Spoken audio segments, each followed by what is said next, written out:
Thank you, Madam Chair. First, I want to clear up a factual question with Mr. Keating.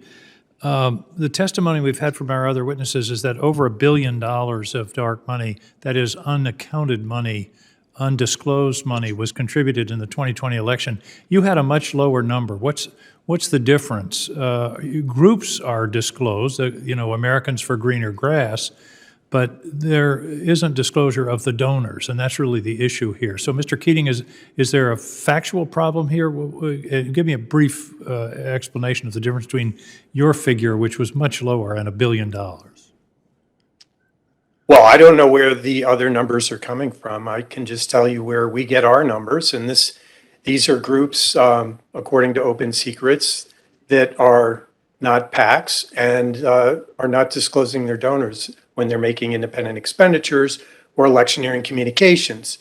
Now, I know the Wesleyan, there's some Wesleyan project that has put out numbers, and they are counting things that are not campaign related, in my view. They're counting ads that talk about, legislation pending before Congress during an election year. So if you expand the amount of time that you're going to cover communications about policy issues that may mention members of Congress in them, you can come up with different numbers. So I think one of the things that would be useful is to have everyone agree on what numbers we're all talking about here. Well, I think that would be useful, but the fundamental point that you're making is that disclosure would be a dampening or chilling of free speech.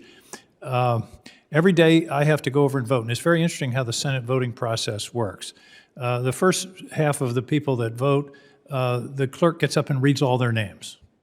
And then everybody that votes after that period, after they've gone through the alphabet, the clerk reads their name aloud when they vote. The whole idea is that the public knows exactly who votes. I'm subject to criticism for some of my votes. It might even chill my free speech. Do you think Senate votes should be secret?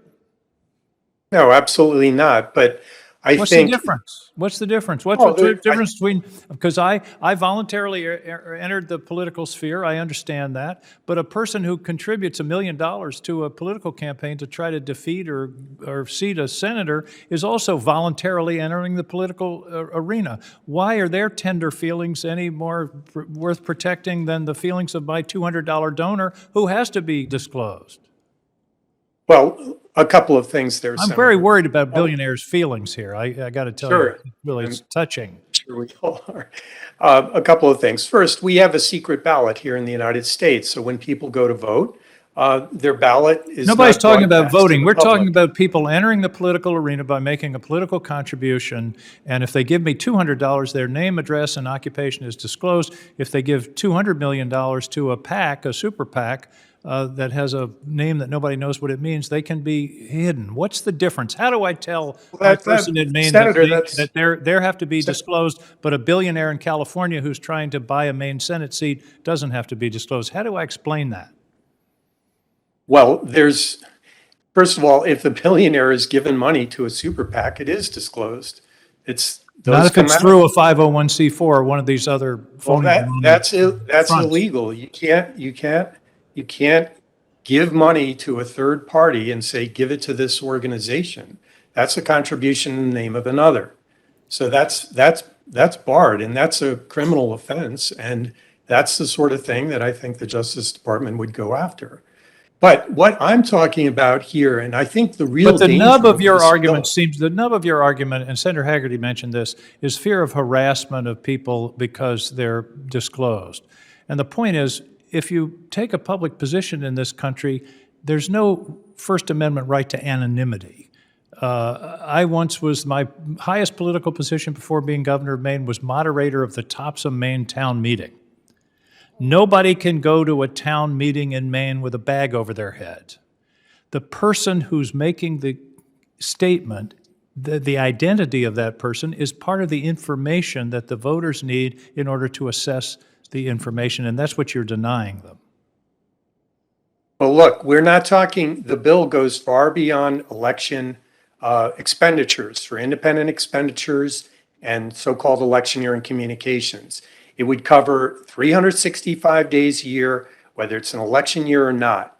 And it would cover expenditures that talk about important issues. And I think if we Don't you just think the American people have a right to know who's trying to influence their position on policy or on elections? Isn't that No, part in of the fact- no, information in that they fact- should have? No, in fact, I don't. And I think it's pretty clear during the civil rights movement, it was clear if people were behind the civil rights movement in the South, whether they were black or white or any other color, they were going to be subject to harassment or many, many, many worse It things. seems And to if me you there's a look- there's a excuse me, difference Senator, between. let me finish answering, if I might. Just think back to even today in some states, if you're a member of an organization that fights for LGBTQ rights, you don't want to be disclosed necessarily in some of these very conservative states because you will face discrimination in hiring, or you may lose the job that you're at, or you may not get a job. And this is still very sensitive in some areas of the country. So I think it is very important that we have to consider there are going to be some very unpopular causes. It could be, say, for example, during the Vietnam War, when people were first against that, it was very unpopular. And I think we have to keep in mind that we have to protect minority viewpoints that may become majority viewpoints, and we can't try to suppress these ability for people to get their message across. And that's what this bill would do. And We're I not understand the talking argument.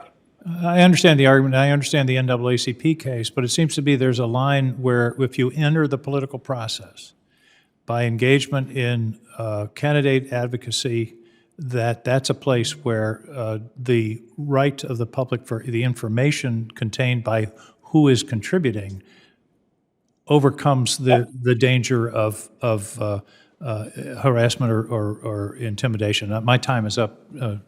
Madam Chairman, thank you. Excellent.